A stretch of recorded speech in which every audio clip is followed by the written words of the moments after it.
Hi, everyone. So I wanted to basically talk about the ideas we had recently, where we can expand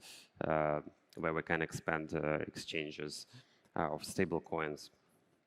So, as you of course know, we started with originally with swaps between stable coins of the same denomination. And I guess one of the most popular pools historically was a pool which swaps between USDC, USDT, and DAI. These stable coins, they have different use cases. So the DAI was DeFi native, and USDT was mostly used in like Asia, Middle East, and so on.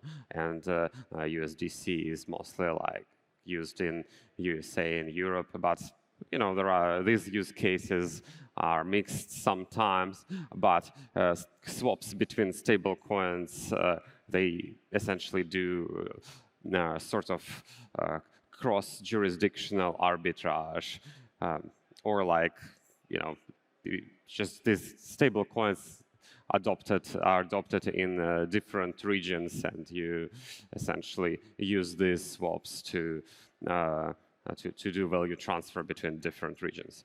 But if you think about that, it probably doesn't make much sense if it's all USD in all the regions, right? It kind of implies that foreign exchange swaps should happen at some point. But apparently it doesn't happen today too much, and the question is why. And I believe the reason is purely technical, and that's what I will expand on a little bit. So well, I don't know if you realize or not, but all the pools on the curve, they have concentrated liquidity. So even the very first pools. So for swaps between stable coins of the same denomination, we use so-called stable swap invariant. And it's very convenient to use to show everything in units of XYK invariant, or the same as Uniswap2 uses. So, for example, on this graph, if you have like 100, it means that liquidity is 100 times more dense than in Uniswap2. And if you look at stable swap invariant, it's well, it can be that high compared to the naive bonding curve, constant product bonding curve. So if you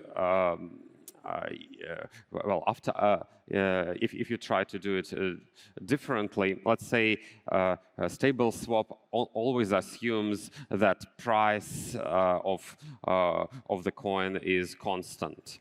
So what happens if it is not constant?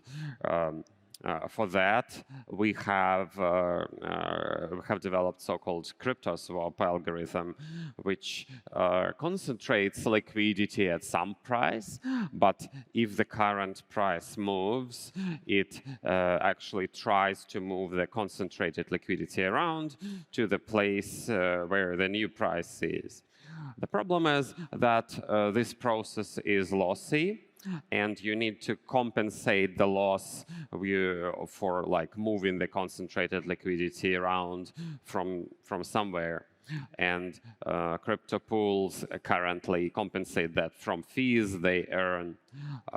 But sometimes these fees occasionally could be not enough, and then the crypto pool wouldn't catch up with the current price. And that's why you need to limit the maximum liquidity you get there. That's how it is now. That didn't work too well for swaps between, let's say, USDs and euros. even though there are a few euro stable coins. So we thought how to do that better. So, and one idea would be to use what we developed just more recently, to use yield generated by stable coins. So we have Servi USD currently, which inherently produces some borrow fees. So Servi USD is created by people borrowing that against collateral, and it just generates some yield, which is currently going to Curve DAO. So the idea is, what if we split some of that yield and stream it to subsidize rebalancing of the crypto pools, or, well, foreign exchange pools in this case? And also, what if we create Servi Euro, which is also a CDP and also streams something earned on the borrow rate to subsidize rebalancing in the pool? Then the pool which swaps between Servi USD and Servi Euro would essentially be able to use some of the fees generated in the pool and this rates earned by stablecoins sitting in it towards rebalancing the dense liquidity. So, and at the moment, it's not running this way. It's in development, but you can already do simulations and see if it's efficient. So that's what we did. And it appeared that if, let's say, if price impact in a naive XY equals K invariant is taken at 100%, well, you want to have the price impact as small as possible. So stable swap invariant to swap between two coins of the same denomination is gives the price impact less than 1%.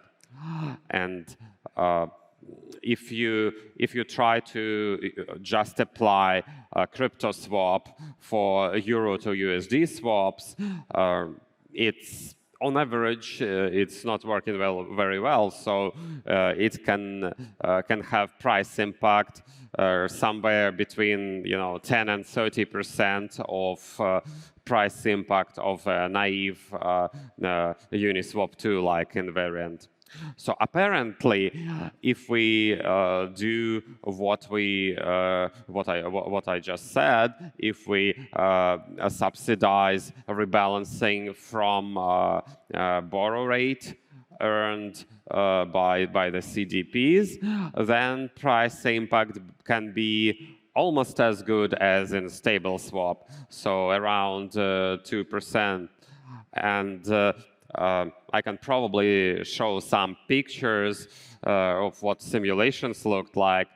So here I just plotted what the price impact would be depending on parameters of the crypto pool if it's made in this arrangement. So this is for Euro USD pair, and the bluer the better on this picture. So if we took the very minimum of the slippage on the picture, it looks like it can be well around 4%, and the smaller the better. But it appeared that if we somehow make a Chinese yuan stablecoin, for example, then it works even better.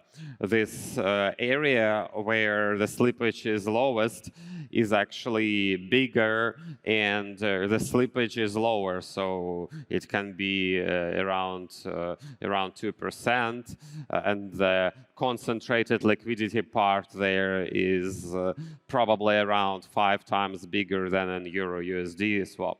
So anyway, it appears that that we can significantly improve market making and liquidity management for foreign exchange swaps. And I think that's some use case which is not very much present in DeFi currently, but I hope we figured out how to actually get it done. Yeah, so that's all. Thank you for listening.